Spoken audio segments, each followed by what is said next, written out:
Hi, I'm John Miglush, and today I'm going to talk about what is CRM. CRM stands for Customer Relationship Management, and it was made popular by Tom Siebel, who sold his company to Oracle for $5.8 billion in about 2005.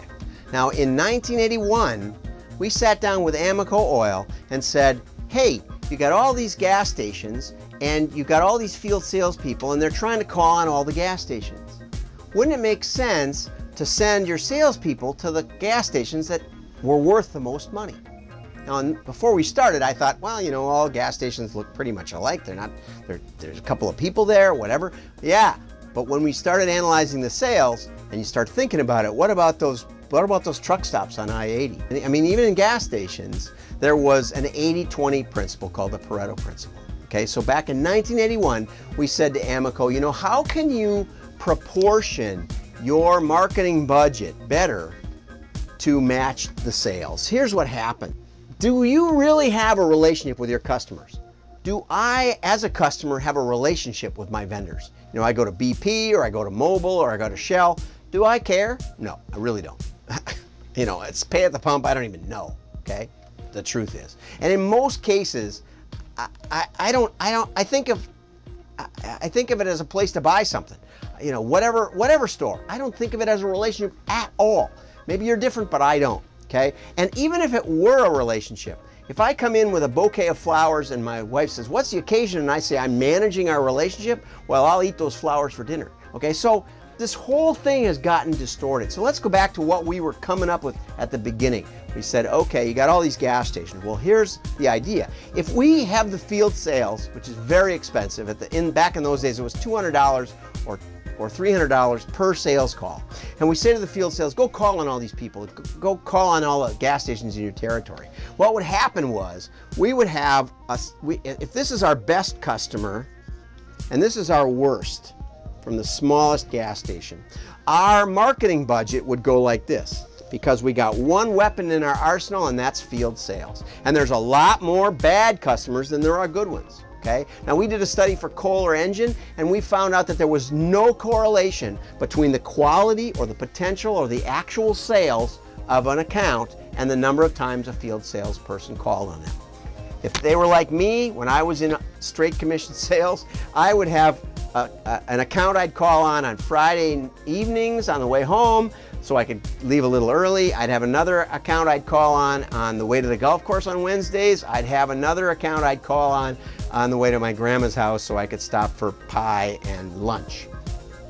This is what will normally happen if you try to spend an equal amount on all your customers. And the fact is, in most cases, you aim at this end and you do a very poor job at this end. Okay? So what we were saying is you got to proportion your resources to the value of the customer. That's what CRM was about. CRM wasn't about managing the relationship with the customer. CRM was about tailoring the marketing budget to the value of the customer, so that we could afford to send our best salespeople to our best accounts, so that we could have them in there once a week and calling on all different kinds of people. And if it's a huge company, there's plenty of contacts. And so we were trying to level out that marketing budget, marketing spending, make it a little more rational, or even make it more like this and spend a lot. I have a client that flies their customers in, and they take them on river rafting trips, and they have a conference just for those customers. They sell very, very inexpensive items, but those are wholesalers. They buy tens of thousands of dollars worth of that stuff, and so they throw a party. It's almost impossible to spend enough on your best customers.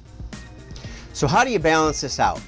Well, first you have to understand, and you have to actually have a low cost, a mid cost, and a high cost way of dealing with your customers. That's essential. But even if you have a lemonade stand, you know, you've got a sign up that people can see as they're going by.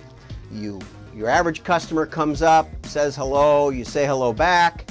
Your good customer want them to stop every day.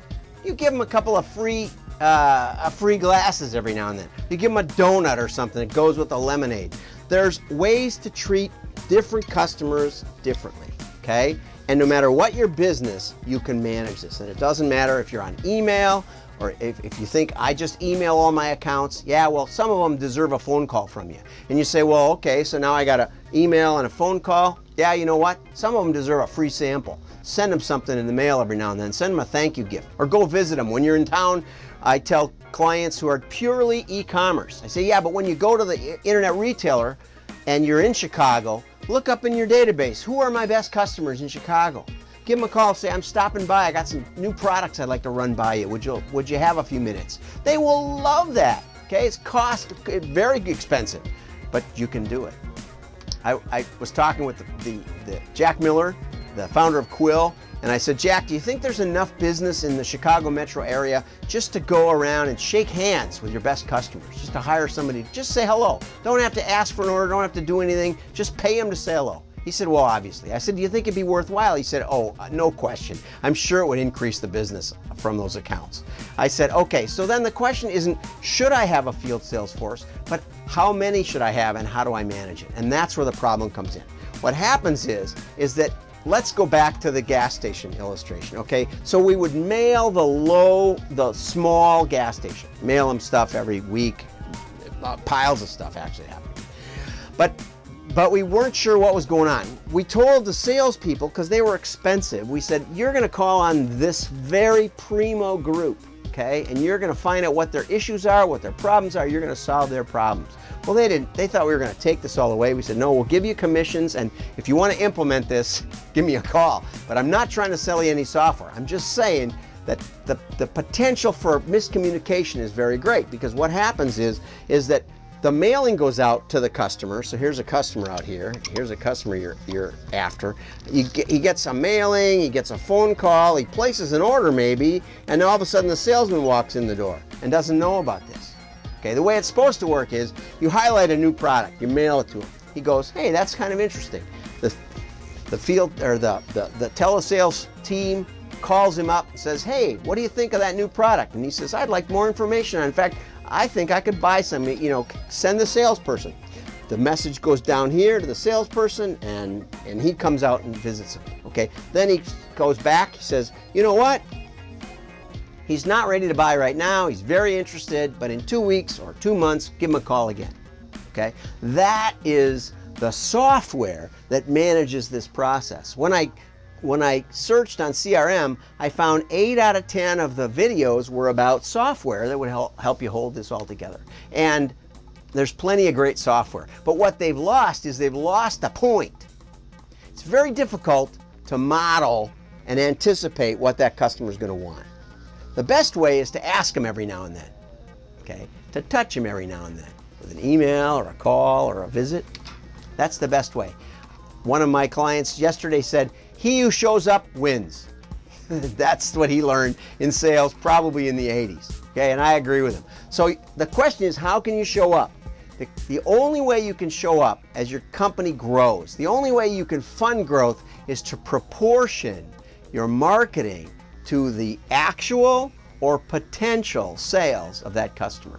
And actually what happens is that if the salesman comes there and it's just a teeny company, they're not going to give them the care they deserve. It's like when I first started printing catalogs and I went to R. Donnelley. They loved me, they were great, but I just didn't have a long enough run length. We put the catalog in these huge presses, and by the time the setup was done, the run was done. That's just not what they're set up for. Okay, so you got to tailor this, and so the little account actually can be better served by a combination of low cost or low and middle cost than they ever were by a salesman who's too stressed out and running around trying to call on too many places. And if all you've got is an internet company, then you are this guy. But you should give a call to your best customer every now and then. You should ask them how you could do better. You should send them some samples. CRM applies to every business. But it's not about managing the relationship to the customer. It's about managing your marketing budget in relationship to the customer. Totally the opposite of everything you've ever heard. I'm John Miglash. Have fun with your data.